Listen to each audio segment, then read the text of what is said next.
avec nous pour le tour d'horizon de quelques titres parus sur le net. Estime Sanza, chargée de communication digitale à Vox Media. Bonsoir et bienvenue. Bonsoir Marie-Paul Nganga. Alors, le 9 octobre dernier, une rencontre a eu lieu entre le chef de file de l'opposition congolaise, Pascal Tsatsi Mabiala, et la délégation du secrétaire permanent du Conseil national du dialogue. Qu'est-ce qui est ressorti de leurs échanges? Alors, le chef de file de l'opposition congolaise a émis des propositions qui, selon lui, vont concourir à garantir la réussite du dialogue national en vue. Pascal Tsatsi Mabiala a souhaité que le Conseil permanent du dialogue puisse inscrire au menu de ses assises la question de la gouvernance électorale, celle de la gouvernance économique, celle de la corruption, ainsi que la question du pool. Selon lui, le dialogue ne devrait pas être un fourre-tout, plutôt il faudrait profiter de cette occasion pour parler des problèmes réels d'aujourd'hui, car ceux de demain peuvent encore attendre. Les internautes qui nous suivent ont eux aussi fait part de leur impression. Justement, suite à cette rencontre, David Eder estime que les politiciens sont juste en train de faire monter les enchères pour faire valoir, leurs intérêts au détriment du bien-être de la population à l'orée de la présidentielle de 2021. Et Keter, quant à lui, a indiqué que l'opposition congolaise pense que le dialogue inclusif est la seule piste de solution pour sortir le Congo de la crise. Il a dit espérer que ce nouveau dialogue national ne sera pas infructueux comme le dernier. Landry a été forcé de constater que le gouvernement congolais fait montre une nouvelle fois d'une bonne volonté, mais tant que la représentation ne sera pas plurielle, un monologue sera assuré. Selon lui, il faut intégrer dans les préparatifs du dit dialogue les composantes J3M, référence faite à Jean-Marie Michel Mokoko, IDC Frocade, UPRN, la société civile et la diaspora congolaise. Sinon, ces assises ne seront qu'un théâtre de chez nous ou encore un monologue, comme le pense aussi Blanchard. Le centre hospitalier universitaire de Brazzaville a annoncé cette semaine une nouveauté concernant ces recrutements à venir.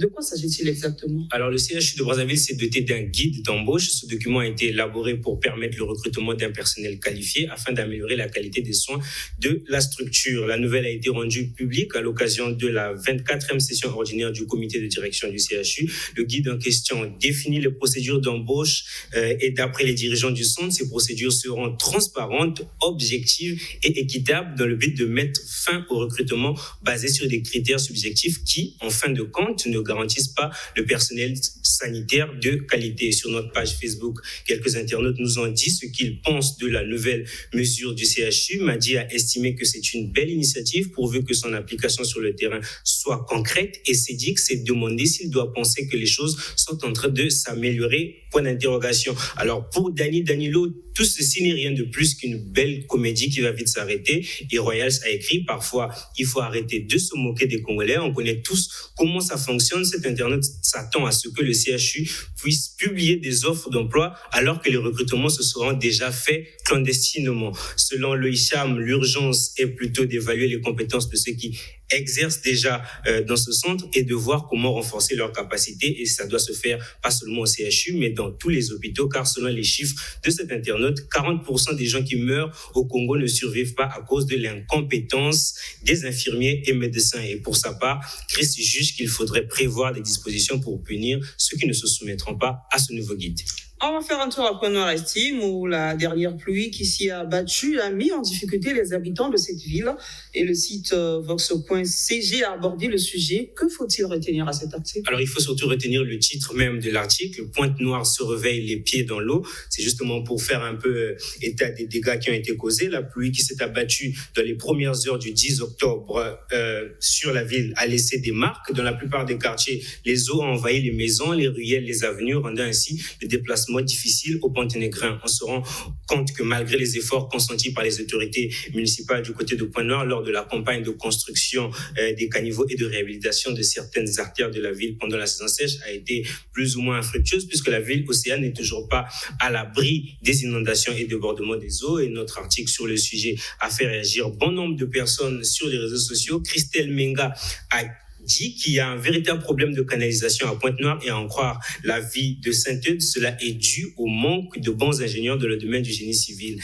Willy s'est contenté d'écrire « Vivement l'émergence », un avis qui a suscité la réaction d'Éric qui a déclaré « C'est une catastrophe naturelle, ça n'a rien à voir avec l'émergence ou quoi que ce soit, ce sont des choses qui arrivent ». Il a ajouté qu'il y a de cela plus de 2 semaines, un événement similaire s'est produit aux USA selon ses sources. Alors, Pointe-Noire n'est pas la seule ville concernée, à en croire Alex récente qui a indiqué que le phénomène est aussi récurrent à Brazzaville, précisément à Batignolles ou encore au plateau des 15 ans. À chaque pluie, il faut avoir les pieds dans l'eau. Et le dernier internaute qui a commenté s'appelle Geller. Il a voulu ironiser en disant que lorsqu'on vit à Brazzaville, il faut être un expert dans l'art du triple saut ou de la natation. La police nationale a procédé à l'arrestation de 3 personnes qui ont été présentées à la presse cette semaine. Des faits graves leur sont reprochés. Qu'en est-il exactement, Estime ? Alors, le directeur général de la police a mené une opération qui a conduit à l'arrestation de 3 présumés braqueurs qui, selon la police, ont commis des forfaits dans les stations d'essence et les banques à Brazzaville et à Pointe-Noire. Ces braqueurs avaient l'habitude de prendre en chasse les gestionnaires des stations d'essence au moment où ils quittaient leur lieu de travail pour aller verser les recettes en banque. Parfois, ils s'en prenaient aussi aux citoyens qui avaient la malchance de se retrouver dans leur viseur après avoir effectué un retrait d'argent dans les distributeurs automatiques de billets. Et lors de la présentation de ces malfrats à la presse, les autorités policières ont invité les populations de faire confiance à la police pour garantir leur quiétude sur Internet. L'action de la police a été saluée par plusieurs personnes. Je vous propose un tour d'horizon avec ces quelques commentaires. Evans a écrit « Félicitations à la police ». Il voit que la police travaille. Alain, lui, a dit qu'il est très content de voir que les braqueurs sont arrêtés. Coup de chapeau aux forces de l'ordre. Un autre commentaire venu d'Hervé indique qu'il est ravi de voir un tel reportage sur des faits ignobles, faisant référence au reportage de Vox TV. Et il dit qu'il connaît un proche qui a vécu une situation similaire et ça lui a même coûté son emploi. Donc, il ne peut que dire bravo aux forces de l'ordre pour ce coup de filet. Et faisant référence à l'âge, justement, des personnes arrêtées qui sont visiblement adultes, Arsi a écrit « Voilà des pépés noirs » et Benchou a profité un peu de cette occasion pour dire que voilà, il faut que la police aussi se penche sur la question des bébés noirs qui sont en train de s'élever la terreur dans les principales villes du pays. Alors, Estime, on remarque que la majorité des commentaires à ce sujet sont positifs. Faut-il penser que la police nationale a fait cette communication juste pour redorer son blason ? Ce peut être, mais on sait aussi que d'habitude, la police a souvent tendance à communiquer sur des actions de cette nature, mais on ne peut pas aussi exclure l'hypothèse justement d'une opération de communication dans le but de redorer le blason de la police nationale, parce que récemment, par exemple, il y a le procureur de la République au Congo-Gakala qui a tenu des mots assez durs envers la police. Je vous propose de suivre un extrait.